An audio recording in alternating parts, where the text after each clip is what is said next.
All right, let's dive into a story that's over 500 years old. It's a Bengali epic called the Chandi Mangal, and trust me, this is way more than just a myth. It's really a story about a goddess's ambition. Think of it like a celestial chess match, played out through the real-life suffering and triumphs of ordinary people. And that brings us right to the heart of it all. What's the central question of this entire epic? Well, it's this.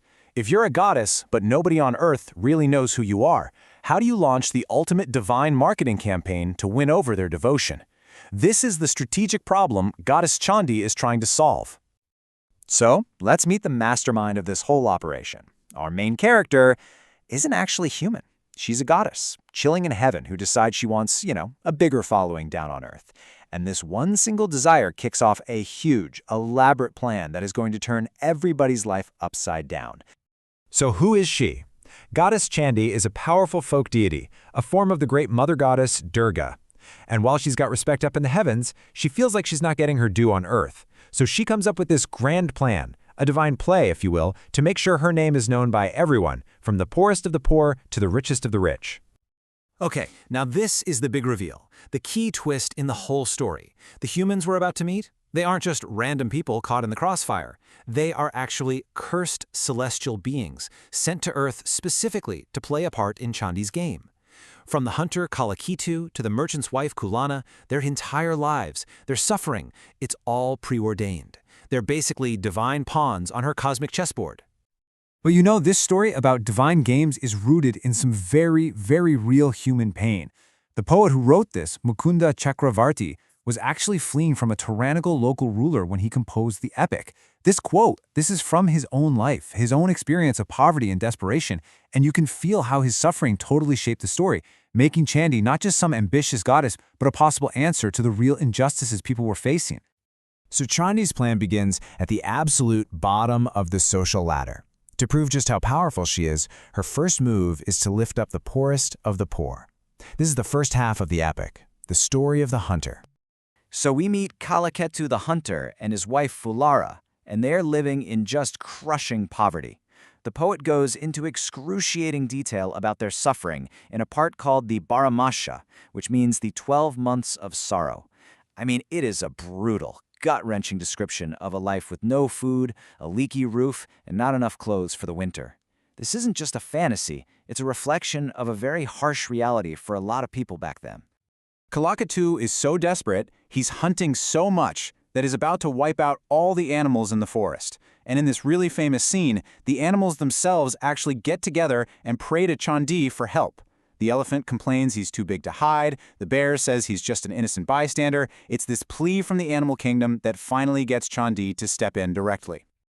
So, how does she make her grand entrance? Not with a lightning bolt or a big booming voice. Nope, she uses a clever disguise.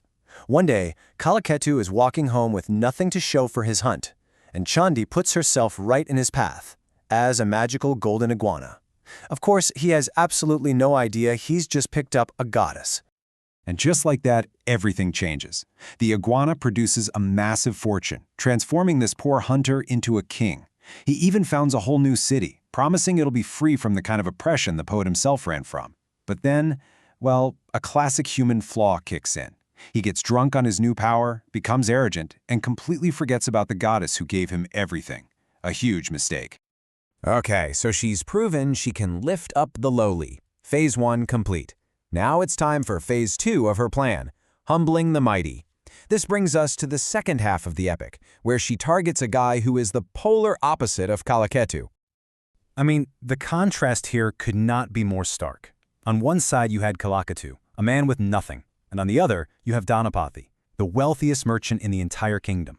He's powerful, he's respected, he's a pillar of the elite. He is the perfect target for a goddess who wants to prove she controls the fates of the rich just as easily as she does the poor. So what's Dhanapati's big problem? It's pure, unadulterated pride. See, he's a diehard devotee of the mainstream god Shiva, so in his eyes, Chandi is just some minor local goddess, completely unworthy of his attention. It's this religious snobbery that really becomes the source of all the conflict to come. So while Dhanapati is away on a trip, his wife, Kalana, remember her, the cursed celestial dancer, she starts worshipping Chandi to make sure he comes back safe. Well, Dhanapati returns, sees this, and he is furious. In a fit of pure arrogant rage, he literally kicks over the sacred pot used in Chandi's worship, and that single act, that's a declaration of war against a goddess. Not a smart move. Chandi's response is swift and, frankly, terrifying. As Dhanapati is sailing on his next voyage, she creates this totally surreal and horrifying vision for him right in the middle of the ocean, the Kamale Kamini. He sees a woman just casually sitting on a giant lotus flower, swallowing a whole elephant, and then spitting it back out. It's a raw, cosmic display of power. It's her way of saying, you have no idea who you're messing with. But does Dhanapati get the message? Not at all. He's still full of himself. He gets to a foreign land and starts bragging to the king about this incredible thing he saw. The king naturally says, "Okay, show me." Of course, Chandi doesn't appear. So, branded a liar, Dhanapati's ships are sunk and he's thrown into prison for 12 long years. The goddess has stripped him of everything: his wealth, his status, his freedom. But the story doesn't end there in a prison cell. The conflict now gets passed down to the next generation. It's going to be up to Dhanapati's son to fix his father's mistakes and prove that faith is way more powerful than pride. So, years go by. His son, Srimanta, our other cursed celestial being, grows up, finds out what happened to his dad, and bravely sets out on the exact same sea voyage, determined to find and rescue him. And guess what he sees? The exact same, totally bizarre vision of the woman and the elephant. But here, this is the absolute game changer. Where his father reacted with arrogant pride, Srimanta reacts with humble faith and genuine devotion. He gets it. He understands he is witnessing something divine. And this slide just sums up the difference perfectly. When Srimanta tells the foreign king about the vision, he's also challenged to prove it. But this time, just as he's about to be executed for failing, Chandi steps in, saves his life, and reveals her true power. Srimanta doesn't just survive, he wins the princess's hand in marriage and gets his father released. Faith wins where pride failed, spectacularly. So, after these two long, dramatic sagas, the hunter who became a king and the merchant who lost it all, what's the final takeaway? Let's tie it all together and see what Chandi's grand game was really all about. This table really breaks down her brilliant two-pronged strategy.